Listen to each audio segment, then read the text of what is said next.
Drejtori i Bayern Munichut Christoph Freund ka konfirmuar interesimin e gigantit gjerman për yllit kosovar Fisnik Aslani, si Bayerni ashtu dhe Borussia Dortmundi e kanë bërë prioritet afrimin e qendërsulmuesit në ver, kur mund t'i aktivizohet klauzola e lirimit në vlerën e 30 milionë eurove.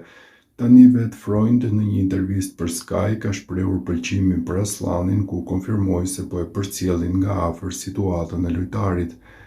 Lojtari i mirë që shënon shumë gola, një lojtar i zgjuar i cili është përmirësuar mirë, ka pasur disa huazime që e bën të ketë një progres shumë të mirë. Mendoj se është lojtar interesant i mirë, shumë kanë folur për të, janë disa lojtarë që po përmirësohen shumë, por siç kam thënë jam shumë i lumtur me ata që kemi dhe si jemi në skuadër, deklaroi ai.